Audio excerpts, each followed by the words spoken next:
parler des différents acteurs des finances publiques.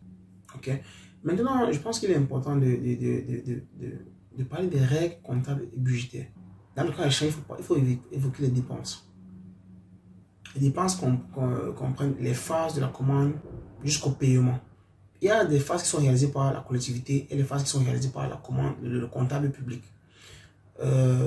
L'engagement, qui peut être juridique et comptable, qui est la première phase. La réception de la commande et la réalisation de la prestation de service. La réception de la facture. Le service fait et liquidation. Et le mandatement comprennent les différentes phases de la commande au paiement. Et c'est réalisé par la collectivité. La dernière phase, c'est le paiement, qui est réalisé par le comptable public. L'engagement, en fait, ou encore la comptabilité d'engagement. Il faut dire que l'engagement, c'est l'acte par lequel l'ordonnateur crée ou constate à son encontre une obligation de laquelle résultera une charge. Et l'engagement se comprend l'engagement comptable et l'engagement juridique, comme j'ai dit plus haut. L'engagement comptable représente la réservation de crédit à la dépense et assure la disponibilité des crédits pour un engagement juridique prochain ou futur. Maintenant, l'engagement juridique constate l'obligation de payer et il résulte de l'application des dispositions législatives réglementaires, des actes accomplis par l'ordonnateur ou ses représentants habilités. Dans le cas peut-être de la passation d'un marché, d'un bail, d'une commande, d'une fourniture, l'acquisition immobilière et j'en passe. Ensuite, de la combinaison des lois, règlements et des décisions individuelles. Et enfin, d'une décision juridictionnelle, dans le cas des dommages et intérêts ou encore une expropriation.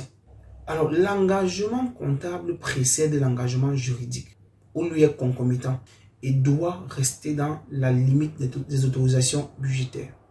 Quelle est l'utilité de l'engagement comptable? Ça, je pense, l'engagement comptable a, je pense, 3 ou 4 fonctions. Première fonction, la fonction de protection. Les collectivités sont en règle en cas de contrôle fiscal. Fonction de gestion. Les fournisseurs sont assurés que les quais de crédit leur sont réservés, puisqu'on contrôle la disponibilité des crédits avec de s'engager. Ça évite en fait les retards de paiement et les mécontentements des fournisseurs. Troisième fonction, c'est la fonction d'optimisation, car en anticipant ce qui devra être payé à terme et en déterminant les marges de manœuvre de la collectivité. La dernière fonction, c'est la fonction de maîtrise des risques financiers, qui comprend quoi? Qui comprend la mise à jour des engagements comptables au plus près des dépenses à venir ou futures et qui permet d'améliorer en fait le suivi de façon détaillée des crédits et de faire de la comptabilité une photo dans une représentation exacte et fidèle de la situation budgétaire des différents services. Voilà les 4 fonctions: protection, gestion, optimisation et maîtrise des risques financiers. Évoquons la réception de la facture. Il faut dire qu'il y a une obligation pour tous les fournisseurs d'émettre une facture électronique. C'est comme ça. Et toutes les collectivités disposent d'un compte sur une plateforme. Ça dépend des pays en fait. En France, la plateforme, ça s'appelle Chorus Pro. Et les collectivités, ils doivent disposer d'un compte sur la plateforme Chorus Pro, à partir duquel elles accèdent aux factures qui leur sont adressées. Et récupèrent, et les collectivités récupèrent leurs factures, soit en téléchargement de façon manuelle ou bien soit en intégrant de façon automatique dans leur système d'information financier. C'est ce qu'on appelle le logiciel comptable. Moi, honnêtement, je ne m'y connais pas. Il y a aussi les délais de paiement des factures. Très souvent, dans un pays comme la France, le délai de paiement des factures, c'est 30 jours. C'est-à-dire 20 jours à l'ordinateur, 10 jours comptable. Et le délai court à partir de la réception de la facture dans la collectivité. La réception se fait sur le compte que j'ai évoqué tout à l'heure. Et en cas de retard de paiement, il y a 2 choses qui surviennent. Il y a le paiement d'un forfait Et ensuite, il y a aussi le versement des intérêts moratoires. Et passons maintenant à la liquidation de la facture et le service fait. Alors, le service fait consiste à vérifier que les prestations ou les commandes ont été réellement exécutées, conformément aux exigences formulées. Et le service fait constate et atteste la conformité de l'engagement. La liquidation a pour objet de vérifier la réalité de la dette. C'est en fait la traduction de la règle du service fait selon laquelle le paiement des dettes est subordonné en fait à la constatation de l'existence des prestations ou des services commandés. La liquidation a aussi pour objet d'arrêter le montant de la dépense lorsqu'il s'agit d'une liquidation proprement dite. Passons au mandatement. Le mandatement, c'est un acte administratif qui donne l'ordre au comptable public de payer la dette de la collectivité envers son fournisseur. Vous voyez toutes les différentes étapes. Ce n'est pas évident en fait. Donc, souvent, quand il y a les retards, on peut comprendre. Il faut pas toujours qu'on accuse les responsables, les acteurs des finances publiques à tort. Il faut comprendre aussi tout le cheminement en fait. Donc, le mandatement, c'est un acte administratif, comme je dis, qui donne l'ordre en fait au comptable public qui recevait de recettes, dans le cas échéant, de payer la dette de la collectivité envers son fournisseur. Dans le cas du paiement de la dépense, il faut dire que le paiement de la dépense est réalisé par le comptable public. Avant cela, il exerce un contrôle de la régularité budgétaire. Donc, ce contrôle porte sur la qualité de l'ordonnateur. Parce qu'on ne paye pas comme ça, non. Il y a un contrôle qui doit être fait. C'est pour ça que j'insiste qu'il ne faut pas qu'on accuse toujours, ah, l'État ne fait pas ça, ah, les acteurs publics ne font pas ça. Ah, non. Si on comprend mieux comment fonctionnent ces services de finances, on pourra mieux appréhender s'il s'agit d'une incompétence ou d'une lenteur administrative qui découle de la faute d'un personnel dans la chaîne exécutive du service en question. Donc, je disais ceci. Le comptable public qui le recevait des finances, avant de faire un paiement, il exerce un contrôle de la régularité budgétaire. Et ce contrôle porte s'appesantit sur la qualité de l'ordonnateur.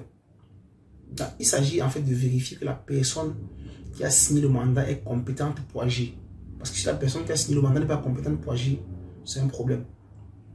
Ensuite, les actes imputation des dépenses au chapitre qu'elles concernent. En plus, la disponibilité des crédits, la validité de la créance. Quand il n'y a pas de validité de la créance, ça revient à vérifier l'existence du service fait à partir des différents documents qui accompagnent le mandat.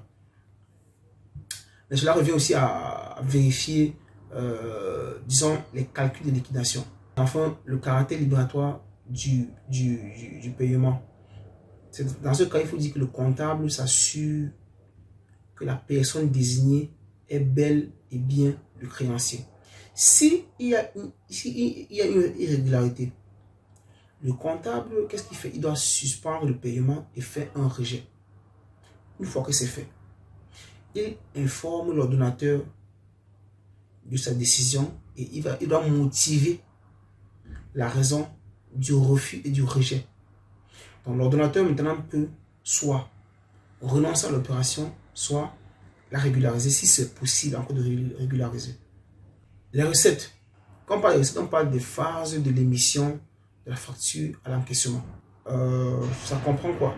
L'engagement, la génération de la facture et le titre qui sont réalisés par la collectivité. Maintenant, l'encaissement est réalisé par le comptable public.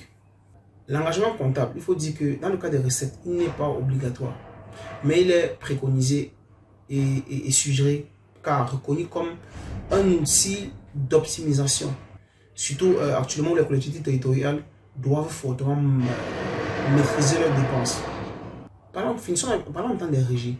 Disons que le principe de séparation de l'ordonnateur et du comptable public signifie qu'une seule recette des finances peut manipuler les fonds publics. Cependant, les régisseurs, qui ne sont pas des agents de la recette publique, de la recette des finances, mais qui sont au service de l'ordonnateur, peuvent être chargés pour le compte du comptable public d'encaisser des recettes ou de payer des dépenses. Donc, les régies, c'est une exception au principe de la séparation de l'ordonnateur et du comptable public.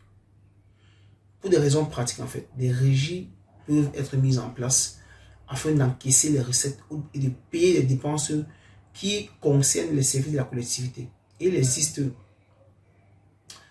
des régies de recettes pour l'encaissement des droits, des régies d'avance pour le paiement des dépenses. Alors, les régies de recettes pour l'encaissement des droits de la collectivité, comme des régies de bibliothèques, en fait, qui encaissent des droits relatifs auprès des livres. Par exemple, des régies des piscines qui encaissent les droits d'entrée. Ce sont les régies qui permettent d'encaisser les recettes dès que le service a été rendu. C'est pourquoi je parle de régie de recettes d'encaissement de droits.